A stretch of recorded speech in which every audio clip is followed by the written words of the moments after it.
Hello students, पिछले videos में हम लोगों ने केमिकल इक्वेशन क्या होता है और उसके क्या टाइप्स होते हैं, एक बैलेंस्ड केमिकल इक्वेशन क्या होता है और अनबैलेंस्ड केमिकल इक्वेशन क्या होता है, इसके बारे में हम लोगों ने जान लिया था। आज के वीडियो में बच्चों हम लोग बात करेंगे किसी भी केमिकल इक्वेशन को किस तरह से बैलेंस किया जाता है, how to balance a chemical reaction. तो बच्चों शुरू करते हैं केमिकल रिएक्शंस एंड इक्वेशंस का थर्ड वीडियो, ठीक है, थर्ड लेक्चर, जिसमें आज हम लोग बात कर रहे हैं how to balance a chemical equation. How to balance a chemical equation. How to balance a chemical equation की बात करने से पहले बच्चों हम लोग ये जान लेते हैं why to balance a chemical equation. Chemical equation को आखिरकार बैलेंस क्यों किया जाता है। तो बच्चा इसका सीधा सा जवाब है, इसका जवाब आता है बच्चों, to follow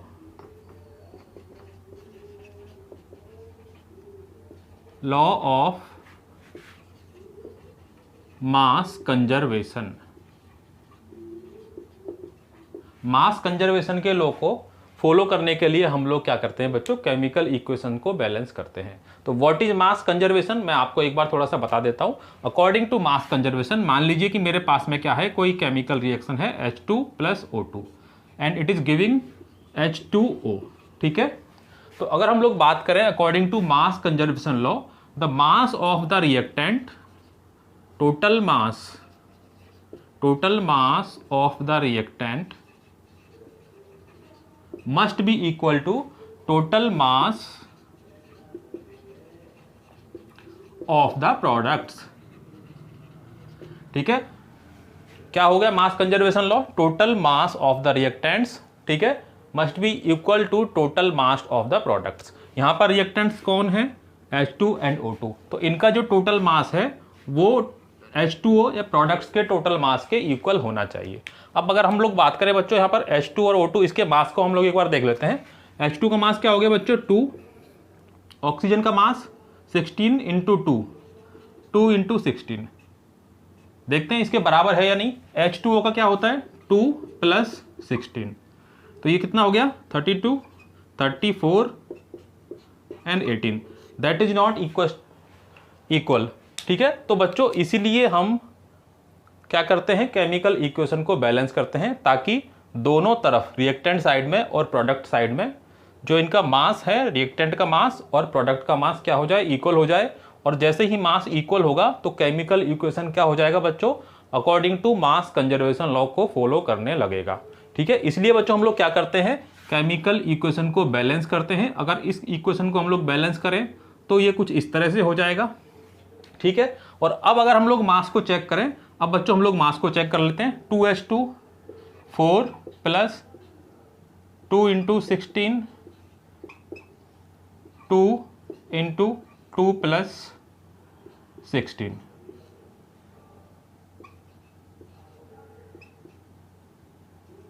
now the mass of reactant is coming equal to the mass of product. It means this chemical equation is following law of mass conservation.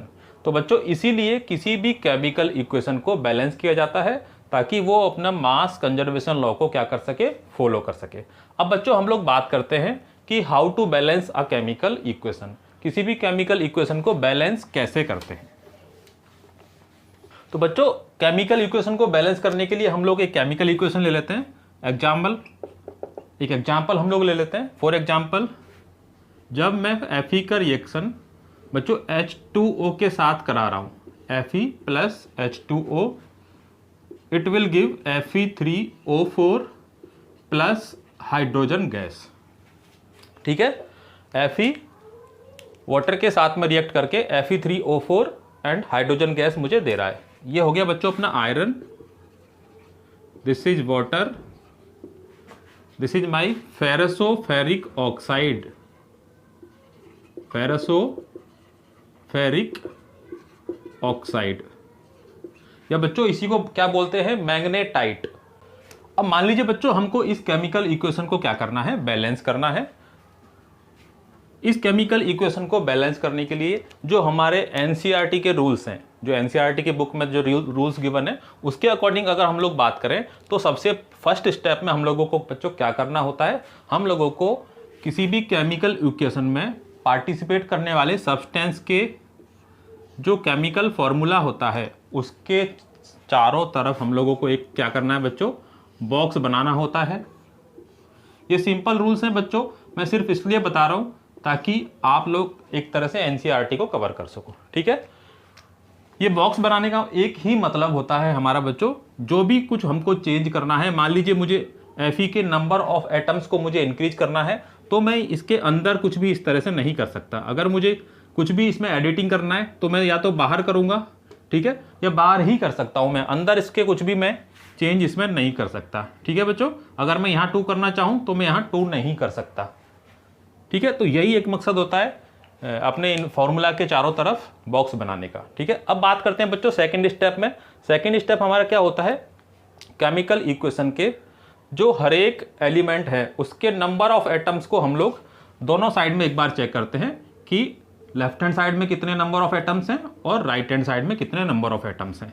तो हम लोग बात कर लेते हैं लेफ्ट हैंड साइड या रिएक्टेंट हैंड साइड में और राइट हैंड साइड या प्रोडक्ट साइड में, इसमें कितने एटम्स हैं। इस तरफ अगर बात करें तो iron, Fe, hydrogen and oxygen. ठीक है, आयरन के लेफ्ट हैंड साइड में कितने एटम्स हैं बच्चों, 1 एटम है। हाइड्रोजन का कितना है, 2 एटम्स हैं और ऑक्सीजन के 1 एटम है। ठीक है, ये हम लोग देख सकते हैं आराम से, आयरन का 1 एटम है लेफ्ट हैंड साइड में, इस तरफ हाइड्रोजन के 2 एटम्स हैं एंड ऑक्सीजन का क्या है, 1 एटम है। ठीक है, ऐसे ही बच्चों हम लोग चेक कर लेते हैं एक बार राइट हैंड साइड में। राइट हैंड साइड में आयरन के कितने एटम्स हैं, Fe3 एटम्स आर देयर। ठीक है, and hydrogen 2 hydrogen atoms are there.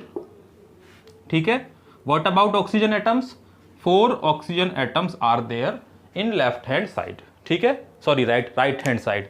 तो ये इस तरह से हम लोगों ने लेफ्ट हैंड साइड और राइट हैंड साइड में हर एक एलिमेंट के नंबर ऑफ एटम्स, आयरन के नंबर ऑफ एटम्स दोनों साइड कितने हैं, हाइड्रोजन के नंबर ऑफ एटम्स दोनों साइड कितने हैं, ऑक्सीजन के नंबर ऑफ एटम्स दोनों साइड कितने हैं, इस चीज को हम लोगों ने क्या कर लिया बच्चों, नोट कर लिया। ठीक है, अब अगला स्टेप अपना क्या आता है बच्चों, अब हमको क्या करना होता है, ये दोनों तरफ लेफ्ट हैंड साइड में और राइट हैंड साइड में जो नंबर ऑफ एटम्स हैं उनको क्या बनाना होता है बच्चों, क्या बनाना होता है, इक्वल बनाना होता है। बिल्कुल सही, इनको इक्वल हमको करना होता है। और इक्वल हम लोग किस तरह से कर सकते हैं उसको हम लोगों को यहाँ पर एक बार सीखना है। ठीक है, अगर बात करें यहाँ पर आयरन के 1 एटम है, इस तरफ 3 एटम्स है बच्चों, हाइड्रोजन के 2 एटम्स है, इट मीन्स दोनों तरफ 2 एटम्स हैं। ठीक है, और ऑक्सीजन का इस तरफ 1 एटम है और इस तरफ कितने एटम्स है बच्चों, 4 एटम्स हैं।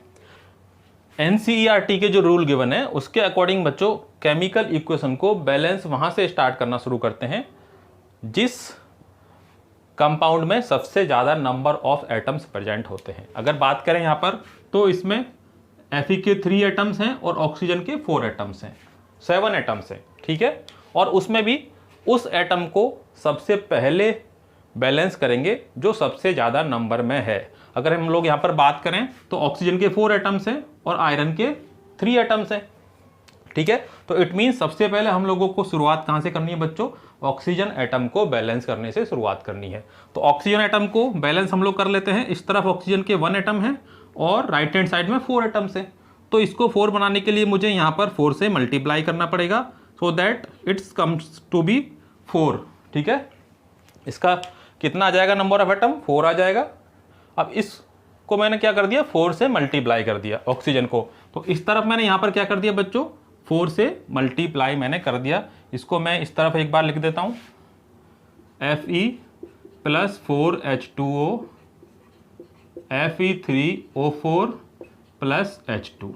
ठीक है, मैंने ऑक्सीजन को 4 बनाने के लिए इस तरफ 4 से मल्टीप्लाई कर दिया। बट जैसे ही मैंने इस तरफ 4 से मल्टीप्लाई किया तो मेरा ऑक्सीजन तो बैलेंस हो गया, but what about hydrogen, number of hydrogen is now 4 × 2 that is 8। तो इस तरफ बच्चों नंबर ऑफ हाइड्रोजन कितना हो गया, बढ़कर 8 हो गया।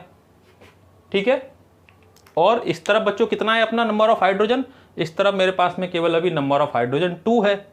ठीक है, तो मैं क्या कर सकता हूँ इसको 8 बनाने के लिए, मैं इसको 4 से मल्टीप्लाई अगर कर दूं तो ये बच्चों कितना आ जाएगा अपना 8 आ जाएगा। तो मैं यहाँ पर भी इसको क्या कर देता हूँ 4 से मल्टीप्लाई कर देता हूँ।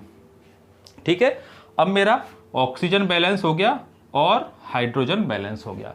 अब इसके बाद में बच्चों थर्ड स्टेप में हम लोग क्या कर लेते हैं, और जो बचे हुए एलिमेंट्स होते हैं उनको भी बैलेंस कर सकते हैं। अब कौन सा एलिमेंट बचा हुआ है बच्चों, आयरन बचा हुआ है। ठीक है, आयरन को बैलेंस करने के लिए राइट हैंड साइड में बच्चों कितने एटम्स हैं, 3 एटम्स हैं, और लेफ्ट हैंड साइड में इसके कितने एटम्स हैं, 1 एटम है।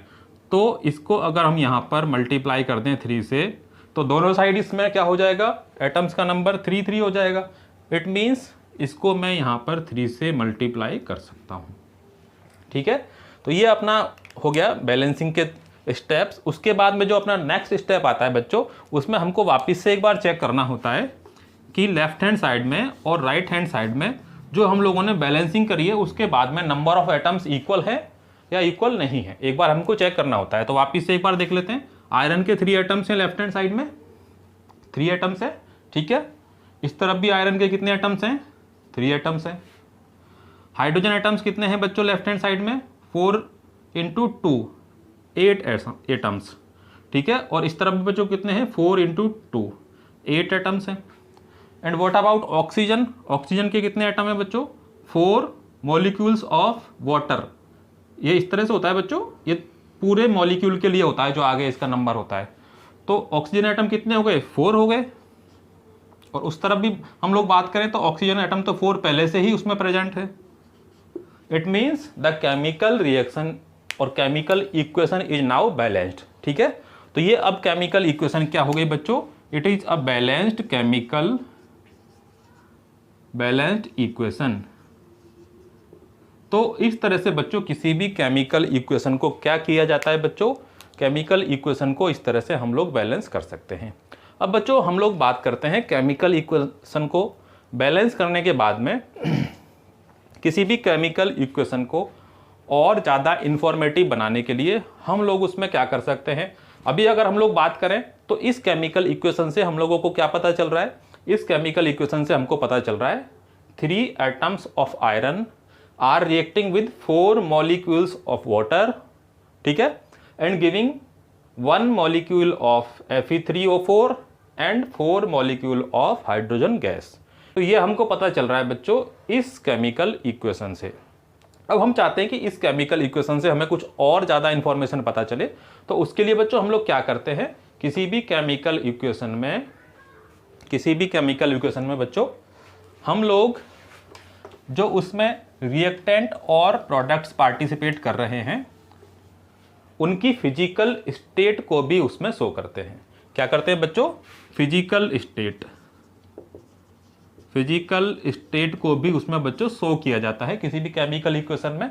और उसके लिए बच्चों हम लोग क्या करते हैं, अगर मान लीजिए कोई भी सब्सटेंस सॉलिड स्टेट में है, किस में है बच्चों, सॉलिड में है, तो स्मॉल s को ब्रैकेट में हम लोग लिख के इस तरह से शो करते हैं। लिक्विड में है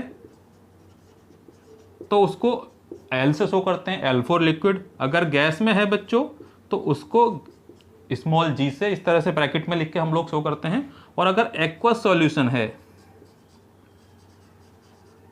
कोई एक्वस सॉल्यूशन में प्रेजेंट है, एक्वस सॉल्यूशन बच्चों क्या होता है, ऐसा सॉल्यूशन जो कि वाटर में, जिसमें जो अपना सॉल्वेंट होता है जो कि वाटर में मिलकर बनाया गया हो, जिसमें सॉल्वेंट क्या हो बच्चों, वाटर हो। तो एक्वस सॉल्यूशन के लिए बच्चों क्या लिखते हैं हम लोग, A और Q इस तरह से ब्रैकेट में लिखते हैं। रिएक्टेंट और प्रोडक्ट के जो अपना सिंबल होता है उसके यहाँ पर सबस्क्रिप्ट में नीचे साइड में। ठीक है, तो अब अगर हम लोग बात करें यहाँ पर अगर फिजिकल स्टेट को शो करें तो आयरन बच्चों किस में होता है, सॉलिड स्टेट में होता है। ठीक है, जो वाटर होता है यहाँ पर बच्चों, वाटर का गैसियस हम लोग मतलब वेपर को लेते हैं बच्चों इसमें। ठीक है, किसको लिया जाता है, वेपर को लिया जाता है। तो वाटर भी यहाँ पर किस में लिया जाता है, गैसियस स्टेट में लिया जाता है। और जो अपना फेरिक ऑक्साइड बनता है ये सॉलिड स्टेट में होता है। और हाइड्रोजन तो बच्चों आप लोग जानते हो ये गैसियस स्टेट में होता है। तो बच्चों अब हम लोग कह सकते हैं कि हम लोगों ने इस केमिकल इक्वेशन में जो सब्सटेंस पार्टिसिपेट कर रहे हैं और जो प्रोडक्ट्स फॉर्मेशन हो रहा है जिन प्रोडक्ट्स का, उनके फिजिकल स्टेट को भी हम लोगों ने मेंशन कर दिया। तो ये रिएक्शन बच्चों क्या हो गई, और ज़्यादा इंफॉर्मेटिव हो गई, इससे हमें और ज़्यादा इन्फॉर्मेशन का पता लग रहा है। अब बच्चों इसके अलावा बच्चों कई बार क्या होता है कि कुछ केमिकल इक्वेशंस में या कुछ केमिकल रिएक्शंस में हम लोग जिन कंडीशंस में टेम्परेचर और प्रेशर की कुछ कंडीशंस में अगर कोई केमिकल इक्वेशन हो रही है तो उसको भी बच्चों हम लोग क्या करते हैं, जो ये एरो होता है एरो के ऊपर या नीचे हम लोग इसमें शो कर सकते हैं। फॉर एग्जाम्पल अगर हम लोग बात करें, एग्जाम्पल के लिए हम लोग ले लेते हैं बच्चों CO plus H2 and it is giving CH3OH। CO carbon monoxide, and it is are hydrogen gas and this is methanol और मेथिल एल्कोहल, मेथेनॉल। तो बच्चों यहाँ पर जो ये रिएक्शन होती है वो अपनी होती है 340 एटमॉस्फेयर की प्रेजेंस में। यहाँ पर जो रिएक्शन हो रही है वहाँ पर हमको जो एटमॉस्फेयर या प्रेशर जो हमको लगाना होता है वो 340 एटमॉस्फेयर ATM का प्रेशर हम लोगों को देना पड़ता है, तब जाकर ये केमिकल रिएक्शन अकर होती है। इस कंडीशन में ये बच्चों केमिकल रिएक्शन हो रही है, तो किसी भी केमिकल रिएक्शन की टेम्परेचर और प्रेशर की कंडीशंस को भी हम लोग एरो के ऊपर या एरो के नीचे लिख के हम लोग शो कर सकते हैं। अब इसको अगर हम लोग बैलेंस करें तो carbon 1, hydrogen 2, hydrogen 3, oxygen 1 and oxygen 1। तो हाइड्रोजन को हम लोग बैलेंस कर सकते हैं बच्चों। यहाँ पर अगर लोग बात करें हम लोग 2, ठीक है, 2 कार्बन हो गए, हाइड्रोजन कितने हो गए, 2 3 जा 6 और 3 2 जा 6, और यहाँ पर ये हो जाएगा 2 कार्बन मोनोऑक्साइड। तो बच्चों अब ये अपना पूरी तरह से क्या हो गया, नहीं इस तरह से नहीं होगा ये, यहाँ पर हाइड्रोजन कितने हैं 2 और इस तरफ बच्चों कितने हाइड्रोजन 4। तो बस हम लोगों को यहाँ पर क्या करना है 2 हाइड्रोजन से 2 से मल्टीप्लाई करना है और दोनों तरफ केमिकल इक्वेशन क्या हो जाएगी, बैलेंस हो जाएगी। इसमें एक सेकंड एग्जांपल लेते हैं। जो प्लांट्स में बच्चों फोटोसिंथेसिस होता है, फोटोसिंथेसिस में बच्चों प्लांट्स क्या करते हैं, क्लोरोफिल में कार्बन डाइऑक्साइड गैस और वाटर मिलकर ग्लूकोज का फॉर्मेशन करते हैं। CO2 गैस प्लस H2O, ये बच्चों क्या बनाते हैं, ग्लूकोज C6H12O6 प्लस O2, ठीक है। तो यहाँ पर बच्चों CO2 प्लस H2O मिलकर C6H12O6 ग्लूकोज क्या बना रहा है बच्चों, ये ग्लूकोज का फॉर्मेशन हो रहा है, ठीक है। अब ये बच्चों ये जो रिएक्शन अकर होती है प्लांट्स में, ये प्लांट्स में होती है क्लोरोफिल में और सनलाइट की प्रेजेंस में,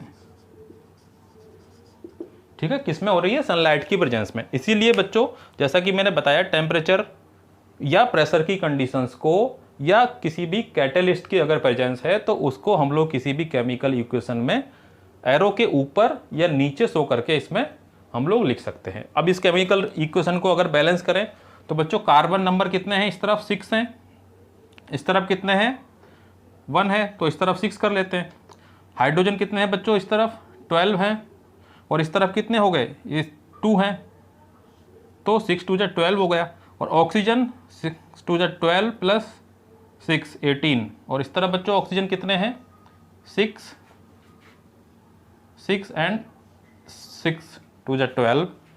ये बच्चों हो गया अपना केमिकल इक्वेशन बैलेंस। तो इस तरह से किसी भी केमिकल इक्वेशन में हम लोग जो केमिकल रिएक्शन की कंडीशंस होती हैं, टेम्परेचर की, प्रेशर की, या अगर केमिकल इक्वेशन किसी भी कैटलिस्ट की प्रेजेंस में हो रही है तो उन सभी कंडीशंस को हम लोग एरो के ऊपर या नीचे यहाँ पर क्या कर सकते हैं, शो कर सकते हैं, ठीक है। अब बच्चों कुछ एग्जांपल्स ले लेते हैं केमिकल बैलेंस इक्वेशन की बैलेंस करने के, ठीक है। एक दो एग्जांपल्स हम लोग करते हैं।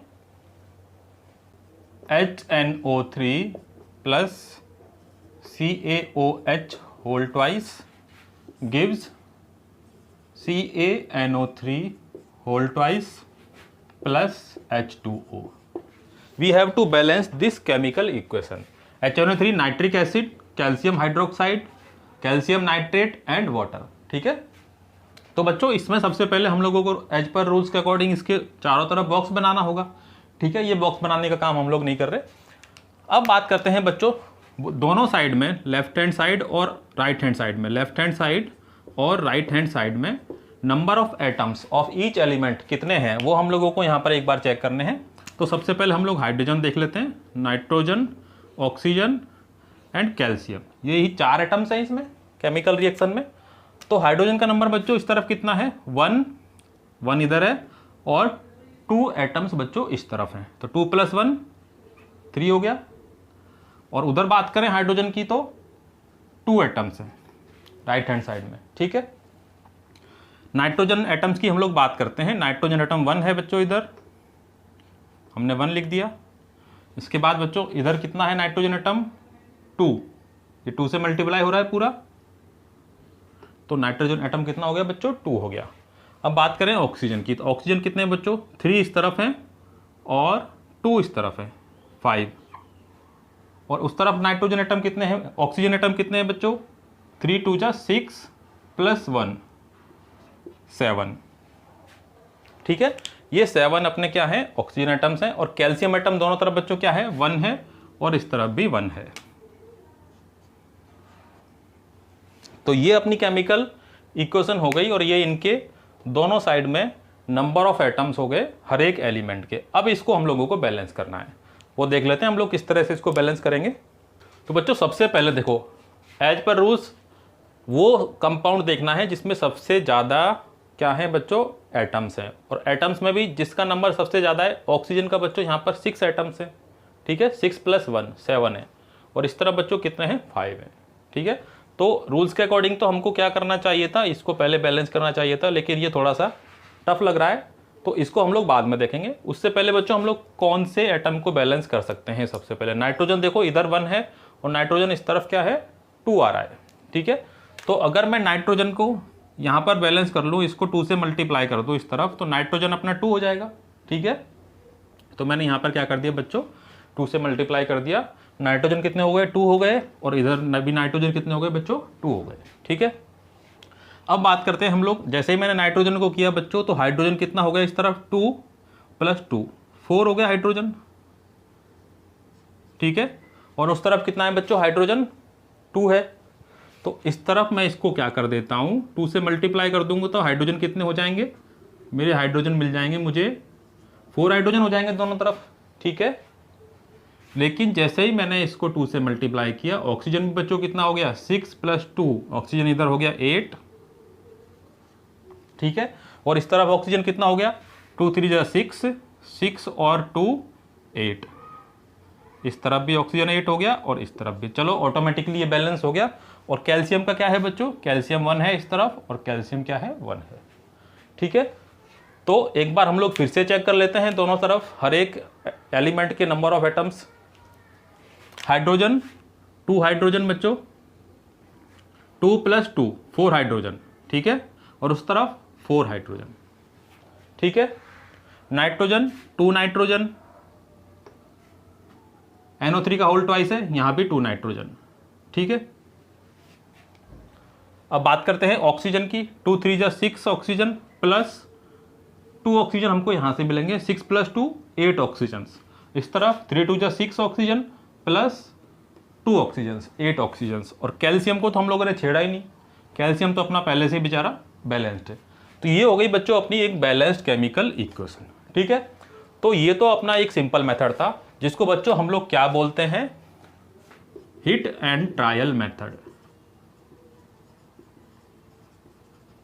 इसको बोला जाता है बच्चों hit and trial method of balancing a chemical equation. अब बच्चों हम लोग बात करते हैं, कभी कभार क्या होता है कि कुछ इक्वेशंस में हम लोग अटक जाते हैं, ठीक है, और वहां पर हम एक को बैलेंस करते हैं तो दूसरा क्या हो जाता है, अनबैलेंस्ड हो जाता है, ठीक है। अब अनबैलेंस्ड को फिर से बैलेंस करेंगे तो कोई तीसरा आइटम क्या हो जाएगा, अनबैलेंस्ड हो जाएगा। तो ऐसी प्रॉब्लम को सॉल्व करने के लिए हम लोगों के पास में एक दूसरा मेथड होता है बच्चों केमिकल इक्वेशन को बैलेंस करने का। उस मेथड की हम लोग बात कर लेते हैं। ये नया मेथड होता है बच्चों अपना। इस मेथड के अकॉर्डिंग किसी भी केमिकल इक्वेशन को बैलेंस करने के लिए सबसे पहले इक्वेशन में जो हमको मेटल्स दे रखे हैं, मेटल्स को हम लोगों को बैलेंस करना होता है। मेटल जैसे कि बच्चों sodium, potassium, calcium, magnesium, zinc, aluminium, ठीक है, कॉपर, निकिल, सिल्वर, ऐसे सभी मेटल्स को हम लोगों को सबसे पहले बैलेंस करना होगा, ठीक है। उसके बाद में बच्चों हम लोग बैलेंस करेंगे नॉन मेटल्स को। नॉन मेटल जैसे बच्चों जो इस तरफ आते हैं अपने पीरियोडिक टेबल में, कार्बन, नाइट्रोजन, ऑक्सीजन, हाइड्रोजन, ठीक है, हेलोजन जितने भी हैं, फ्लोरीन, क्लोरीन, ठीक है। उसके अलावा फास्फोरस, सल्फर, ठीक है। इन सारे नॉन मेटल्स को हम लोग क्या करेंगे, सेकंड राउंड में बैलेंस करेंगे, ठीक है। सबसे पहले किसको करेंगे, मेटल्स को करेंगे, उसके बाद नॉन मेटल्स को करेंगे, ठीक है। अच्छा, इन नॉन मेटल्स में ऑक्सीजन और हाइड्रोजन को हम लोग सेकंड राउंड में बैलेंस नहीं करते। थर्ड राउंड में किसको बैलेंस करते हैं बच्चों, ऑक्सीजन एटम को। थर्ड राउंड में हम लोग बच्चों किसको करेंगे, ऑक्सीजन एटम को बैलेंस करेंगे, और सबसे लास्ट में करेंगे हाइड्रोजन एटम को, ठीक है। सबसे पहले बच्चों किसको करेंगे हम लोग, मेटल्स को करेंगे, फिर नॉन मेटल्स को करेंगे, फिर ऑक्सीजन एटम्स को करेंगे, और उसके बाद में हाइड्रोजन एटम्स को करेंगे, ठीक है। और हर एक एटम को बैलेंस करने के बाद में, मान लीजिए हम लोगों ने मेटल्स को बैलेंस कर दिया, उसके बाद में नॉन मेटल्स को बैलेंस किया, तो हो सकता है पहले वाला जो बैलेंस्ड एटम है वो भी डिस्टर्ब हो जाए, तो वापस से चेक करेंगे, वापस मेटल्स पे जाएंगे, वो देखेंगे वो बैलेंस्ड है या नहीं। अगर बैलेंस्ड नहीं है तो उसको बैलेंस करेंगे, फिर नॉन मेटल पे आ जाएंगे, नॉन मेटल को बैलेंस कर दिया। अगर दोनों बैलेंस्ड हैं तो ऑक्सीजन पे जाएंगे, ऑक्सीजन को बैलेंस कर दिया, वापस से फिर फर्स्ट स्टेप पे जाएंगे। तो इस तरह से हर एक एटम को बैलेंस करने के बाद में स्टेप को हम क्या करेंगे बच्चों, रिवाइज करेंगे, चारों स्टेप्स को, ठीक है। तो ये बच्चों एक एग्जाम्पल से और अच्छे से समझ में आएगा। इसको हम लोग एक एग्जाम्पल से समझ लेते हैं। एक एग्जाम्पल ले रहे हैं बच्चों हम लोग, PbNO3 whole twice on heating it gives PbO lead oxide plus NO2 nitrogen dioxide plus oxygen gas, ठीक है। लेड नाइट्रेट को जब बच्चों हम लोग हीट करते हैं तो ये किस में टूट जाता है, PbO plus NO2 plus oxygen gas, इसमें ये टूट जाता है। अब बात करते हैं इस केमिकल इक्वेशन को बैलेंस करने की। तो जो मैंने सेकंड मेथड बताया उसके अकॉर्डिंग सबसे पहले बच्चों हमको किसको करना होता है, मेटल्स को बैलेंस करना पड़ेगा, उसके बाद में नॉन मेटल्स को, फिर हाइड्रोजन एटम को, और फिर ऑक्सीजन एटम को। तो यहाँ पर मेटल्स देखिए कौन सा है, अब ये आपको पहचानना आना चाहिए, ठीक है। मेटल्स यहाँ पर बच्चों लेड है, Pb इज अ मेटल, ठीक है। तो सबसे पहले हम लोग क्या करते हैं बच्चों, यहाँ पर Pb को क्या करेंगे, बैलेंस करेंगे। Pb के एटम्स कितने हैं, 1 है, इस तरफ भी 1 है, बैलेंस्ड है। अब बात करते हैं नॉन मेटल्स की।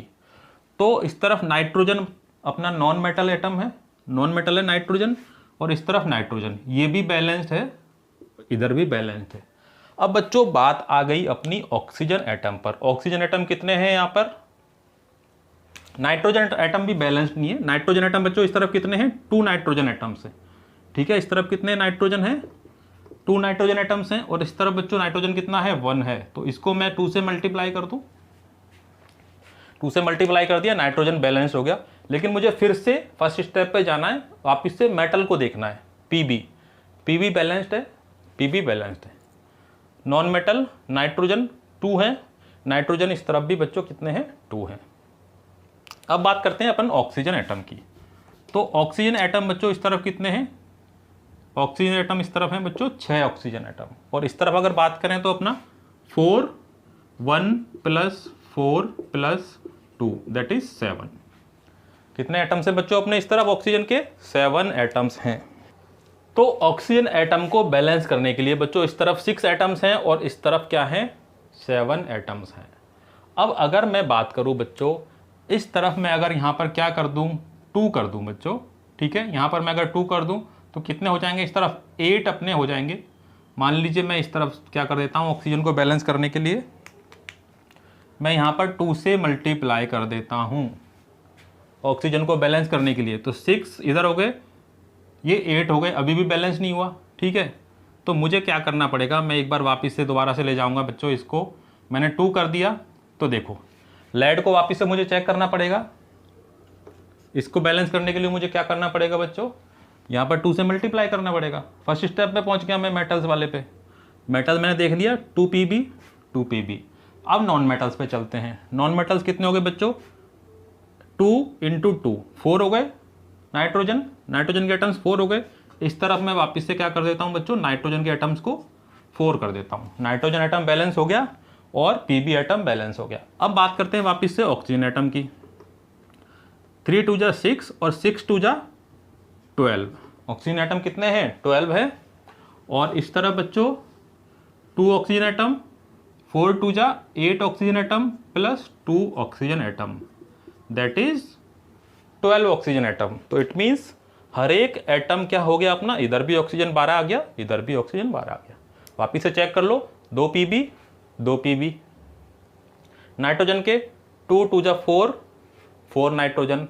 और ऑक्सीजन 3 × 2 = 6 और 6 × 2 = 12। ठीक है, 2 ऑक्सीजन, 4 × 2 = 8 ऑक्सीजन एंड 2 ऑक्सीजन। तो इस तरह से किसी भी केमिकल इक्वेशन को हम लोग मेटल नॉन मेटल मेथड से क्या कर सकते हैं, बैलेंस कर सकते हैं। अब बच्चों हम लोग बात करते हैं एक ऐसे मेथड की जिससे आप किसी भी केमिकल इक्वेशन को बैलेंस कर सकते हैं, चाहे वो इजी केमिकल इक्वेशन हो या फिर थोड़ी सी डिफिकल्ट केमिकल इक्वेशन हो।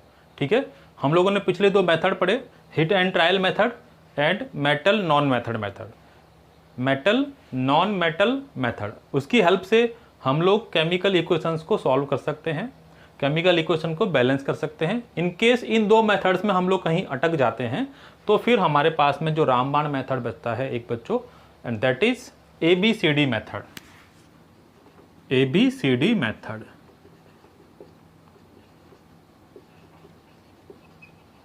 कौन सा मेथड है बच्चों? ये ABCD मेथड।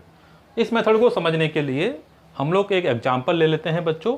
मान लीजिए Al2SO4 whole thrice aluminium sulphate is reacting with NaOH sodium hydroxide and it is giving aluminium hydroxide AlOH whole thrice plus Na2SO4 sodium sulphate. अब हमें इस केमिकल इक्वेशन को बैलेंस करना है यूजिंग ABCD मेथड। ठीक है, इस मेथड से आप किसी भी केमिकल इक्वेशन को बैलेंस कर सकते हो। अब बच्चों इसके लिए हम कैसे इसको बैलेंस करेंगे, तो ये जो अपना मेथड होता है वो बेस्ड होता है कि किसी भी बैलेंस्ड केमिकल इक्वेशन में लेफ्ट हैंड साइड और राइट हैंड साइड में हर एक एलिमेंट के नंबर ऑफ एटम्स क्या होते हैं, नंबर ऑफ एटम्स होते हैं इक्वल।